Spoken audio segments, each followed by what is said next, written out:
We had to lie about our address. And I was so tuned into the moment. And the judges stopped. I remember being so scared. McKenna Lincoln, 039 on stage. Son. I was so shocked that she said that. I was just like, what?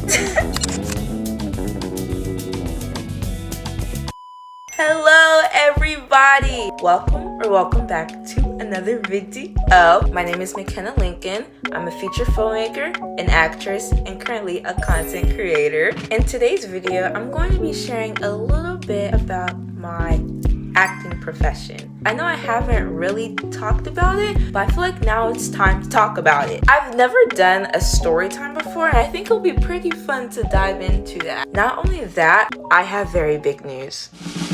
We reached 100 subscribers! What?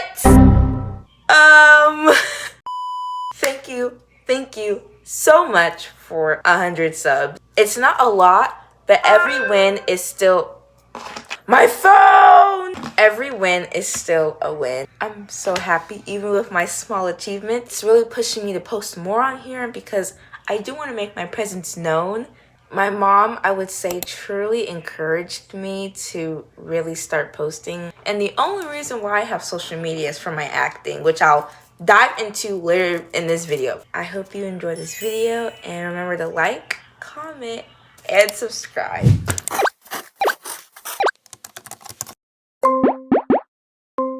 My mom has multiple accounts of me saying I wanted to be an actress since I was around 2 years old. My mom really didn't think much of it because you know how kids just go around and tell their parents, I want to do this, I want to do that, and they're just like, okay. Because I also wanted to be a lawyer, okay, and I wanted to be a doctor, okay.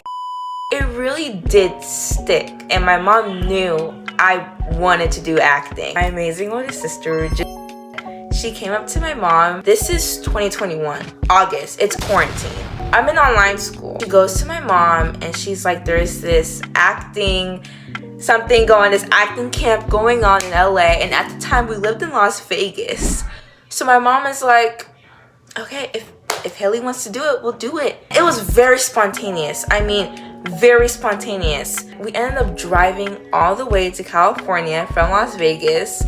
And I'm there, I'm in Hollywood, I'm nervous, I'm scared, I'm excited. I ain't never done this before. I'm like, hold up, wait a minute. I'm going to California for my acting called CGTV. And I'm really excited. And yeah. I was practicing monologues endlessly. I mean, I remember being in my sister's hot room and my sister and my mom sitting on her bed and them telling me, okay, go over that again. Go over that monologue again. I would practice endlessly of monologues and it was a lot. It was a lot. I'm really happy I did it anyways. One thing, we had to change our address. So we lied to them and said we did live in LA. We lived in Las Vegas. We had to lie about our address. And my mom gets the hotel ready and everything. I'm nervous. I'm scared. All over. Hundreds of kids in there. Maybe 1,000 kids. It's packed. And I've never acted before. All lined up. We're all in lines. And I think we get like this flyer. I don't remember. I really don't. And they're like, okay, remember, make sure your monologues are appropriate. You cannot be like 8 talking about a divorce. And they were very clear on that. They had to scratch off a lot of names because those kids were just saying monologues for young adults. And we don't do that here. It's this man, I think he was from Sweet Life of Zack and... What was the... Sweet Life of Zack and Cody. A lot of things. A very well-known figure, especially in the Disney scene. I'm in front of these judges, including him, the one from Sweet Life of Zack and Cody. I give it my all. It's a dramatic scene, and I'm just like very tuned in. And I remember it was about a dog, and I'm telling I think my sister about a dog, and I was so tuned into the moment. The judges stopped. their faces are red. And they were very serious. Like, it was like, and he had to stop me. He was like, McKenna, it was amazing, you know, but we have to keep the line going. So we're going to have you stop there. I remember my mom said that she was so nervous. She almost had to step out the room because she was going to scream. I wasn't that nervous. I was just excited. I was just ready to like do this and do that. I get called back in because I made the cut. Only a few kids were selected in that cut. And God bless, I was one of those kids. You go over there, and I remember just being so nervous. My mom has my hair in Bantu knots. I'm just there. I'll forever remember that. Like, I just felt so special. We end up going to these individual classes, and we get paired up with this one adult, and the adult teaches us everything. First, it was a man. It was this another woman. It was this black woman, and she was very strict. She didn't play anything. She was just straight to the point. Really do appreciate that because she taught me a sense of urgency. And, you know, not everyone's going to like you. Taught me how to project my voice. And every time I speak, I speak for my school's announcements. That's a fair reason why. And I would say thanks to her. She is always like, imagine there's a deaf kid on the end of the row and they can't hear you. We don't have a mic.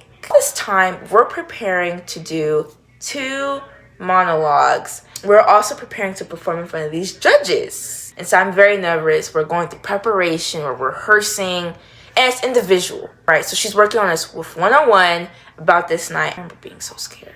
I was so scared. I was terrified. It weren't just judges watching us, it was agencies. Yeah, well over like 9 agencies there watching each kid perform. And the night of, everything's good. I made some friends, y'all. I made some good friends. We're hanging out. They're in like 7th grade, 8th grade at this time. I gave this one girl my TikTok. I don't like that girl anymore. I really don't. But you would just understand if you were there. In the back room, we're all lined up by our number. I'm getting so scared that I need to go pee. As I turn, I'm on stage. They call McKenna Lincoln 039 on stage. Son, I'm dying, but I could breathe. I'm hearing my mom's words. I'm hearing my mom's voice, and I just feel a realm of calmness over me. Just warmth. Go over there.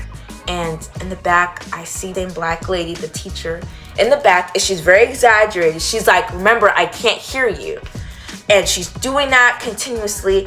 And I go on stage, and I give it my all. Performed 2 comedy and a drama. And it was just this little girl on stage, no mic, and I was just speaking. And I was acting with so much emotion and so much authenticity. I knew this is what I wanted to do. One of the mentors that was talking to me, he was like, remember, your why has to be big.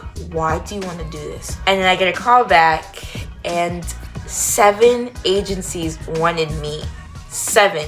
And my mom had to deep dive. She was talking to my Aunt Raquel. My Aunt Raquel, she was in the acting industry. And my Aunt Raquel was like, okay, you should do this. I was then signed to an agency. I was getting like auditions. Every day before school, after school, I had to rehearse. I remember one time they gave me 7-page audition. And they were like, oh, this has to be by like 6:30. And they gave it to us 4 p.m. So I remember that jump. But my contract was up, and so the agency stopped. Everything became slow. Like, they just stopped sending auditions. Things happen, but just, you could have told us. Or things started getting slow. I had to take my headshot. I remember going to this loft. We went upstairs. Big lighting, this big window to Hollywood. I remember looking out, and this girl was like, someone on the sidewalk. What? It was so chaotic. No one was focused in that room. I had to remember to be grounded and be quiet. My mom told me that from the get-go. It was my turn to do my headshot. I just sat down on one knee. I looked up in the camera. And he was like, oh, honey, this is going to make you a lot of money. And he was right. That headshot was the headshot. I was looking, I think I was like this. It was just deep. It was just great. And necessarily, I didn't stop. And there was a lot of misconception like, oh, did you just quit acting? I didn't quit acting. I feel like if you love something, you can't just quit it. The arts is completely different than, you know, being a doctor or being a lawyer. You know, you can like not quit it, but you can retire from it. I feel like for the arts, you can't retire. It's just with you.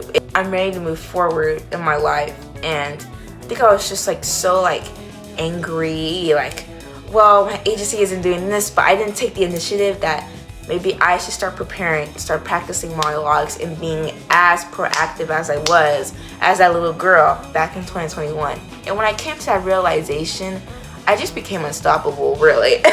I realized this is what I want to do.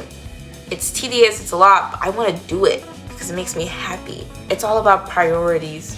You know, I want to do acting, and I'm really excited for this year and everything, and I'm just so excited. Like, I really am. Yeah, that's basically my acting, like, upbringing and stuff. I want to start bringing back monologues and like making this like a little like channel for like acting and stuff, because I love acting. I knew I wanted to do this at a young age, and now I have to put in the time to do it. You know, I love acting. I love filmmaking. I want to be a director. So I have to put value to myself and build discipline first. I know I have the talent, but I need to get the discipline, and that is a very important thing to do. Thank you for listening to my yap session, you guys. I really do appreciate it. Thank you so much for watching. Remember to like, comment, and subscribe. Comment down below, what do you want to be when you're older? And what do you want your career to be, and your job, and your life, and everything? How do you picture it, you know? Yeah, I'll see you guys next time. Bye.